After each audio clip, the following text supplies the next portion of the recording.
డోర్‌వేకి స్వాగతం. A manual to self.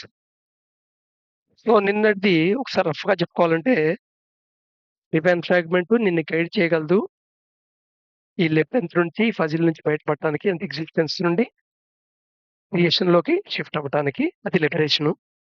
అయితే body and mind would అయితేనే divine fragment could if body and mind would అన్నాం. But దీనికంటే ముందు ఒక కమ్యూనికేషన్ అంటే ఎస్టాబ్లిష్ అవ్వాలి వాటి మధ్య. కమ్యూనికేషన్ అంటే ఎస్టాబ్లిష్ కంటే ముందు అసలు అవేర్‌లో ఉండాలి. నీ యొక్క సెకండరీ బాడీ అంటే యాస్ట్రల్ బాడీ యొక్క ఎగ్జిస్టెన్స్ అనేది. ఈ అవేర్‌లో ఉండటానికి నువ్వు బయోలాజికల్ కంప్లీట్ అయ్యుండాలి.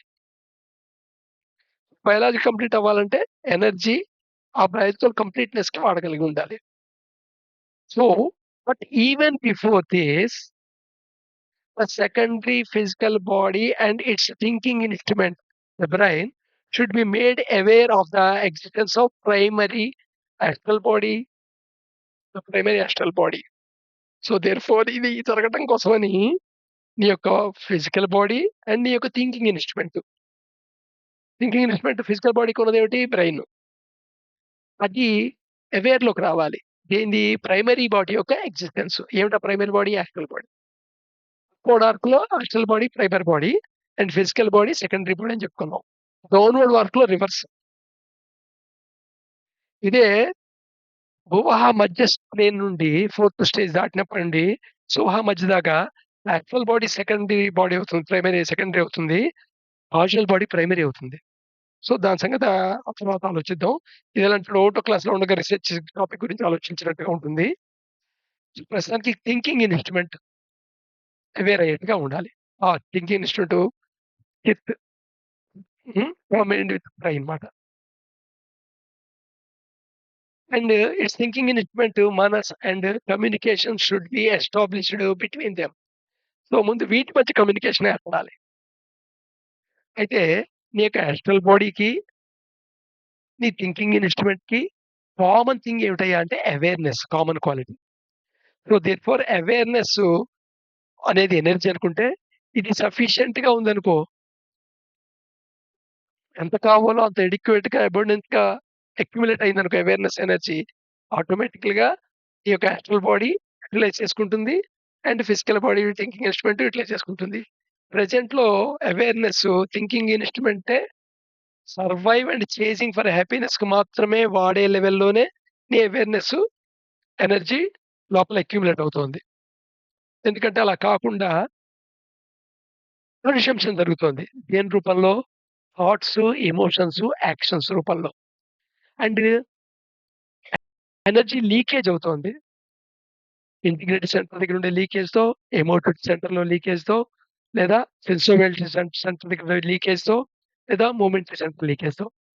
సో, వీటన్నిటిని రెగ్యులేట్ చేయటం అనేది ఇంపార్టెంట్ స్టెప్ అవుతుంది. And then the two jointly accept the communication sent by the divine fragment. అప్పుడే ఈ డివైన్ ఫ్రాగ్మెంట్ యొక్క నుండొచ్చే కమ్యూనికేషన్ ఉంటుందే, దాన్ని యాక్సెప్ట్ చేయగలుగుతుంది బాడీ. సో, ఈ ప్రాసెస్ అంతా జరగటం కోసమని you will do certain practices అన్నమాట. సో, ఈ సర్టెన్ ప్రాక్టీసెస్ అనంగానే ఏదో రోజులో ఓ గంటలో చేసి మానేసేది కాదు.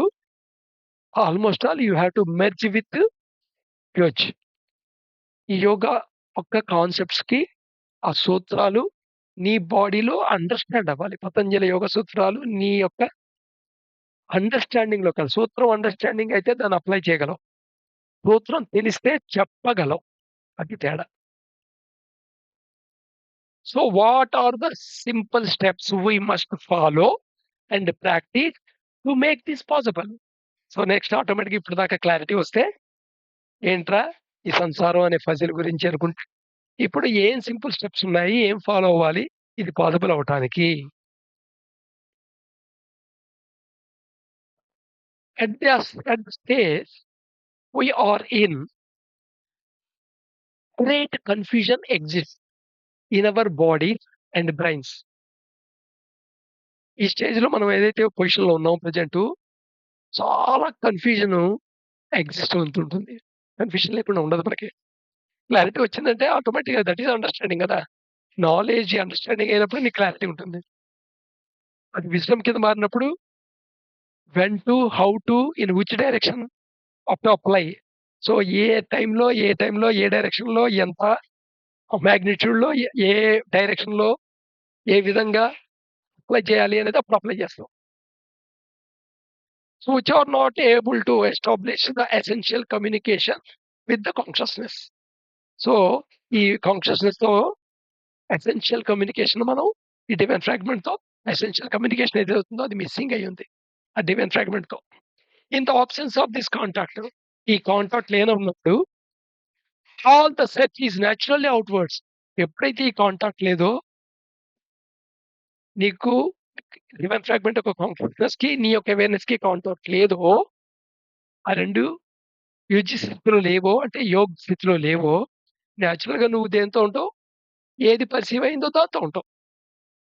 నువ్వు మామూలుగా సెన్సెస్ పర్సెప్షన్ నీకు ఎక్స్టర్నల్ వరల్డ్ అవుతోంది కదా! సో, నేచురల్లీ అవుట్‌వర్డ్ గానే ఉంటుంది. ఈ అవుట్‌వర్డ్‌గా ఉన్నదే నీకు ఈ ఎగ్జిస్టెన్సు భోగభూమిలా కనపడటానికి కారణం. ఎగ్జిస్టెన్స్ ఎందుకు భోగభూమిలా కనబడుతోందంటే కారణం అదే.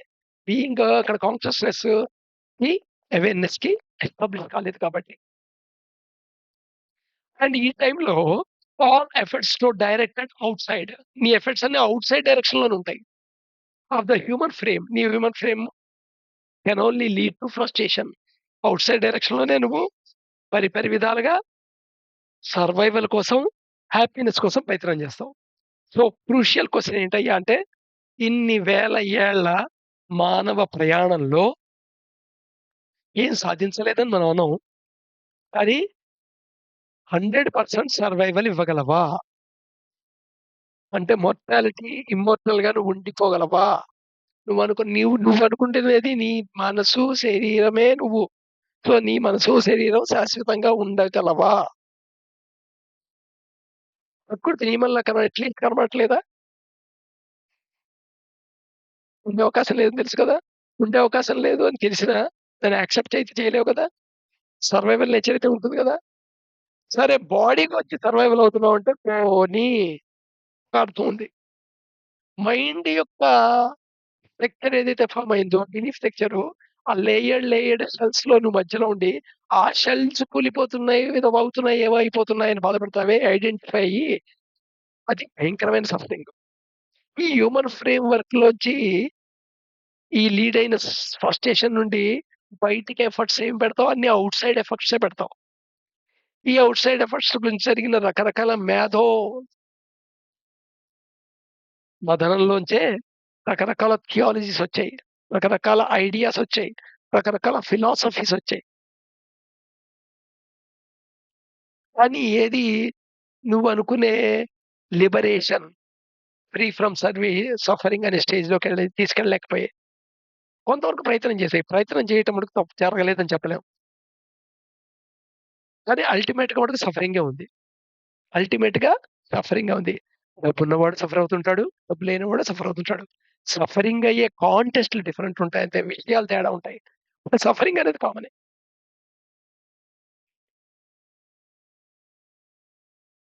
So we have also noted that after asking Nadir దగ్గరికొచ్చిన తర్వాత the restriction on making attempts towards the return to the source.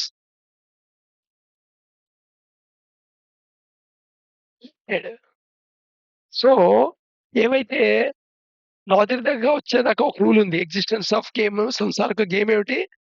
ఒకసారి నాదిర్‌లో ఎగ్జిస్టెన్స్‌లో ప్రవేశించిన తర్వాత మొత్తం అన్నీ ఎక్స్‌పీరియన్స్ అవ్వాల్సిందే.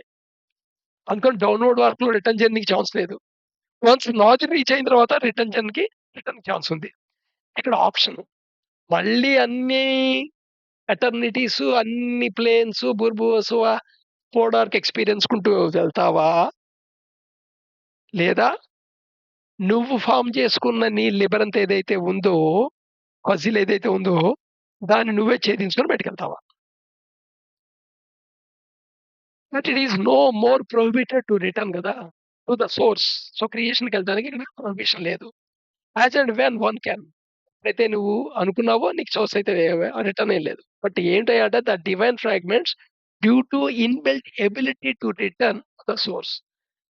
దీనికి ఎబిలిటీ ఉన్నది ఏమిటి అంటే డివైన్ ఫ్రాగ్మెంట్‌కుంది. ఎగ్జిస్టెన్స్ యొక్క గేమ్ రూల్‌లో ఏమిటి?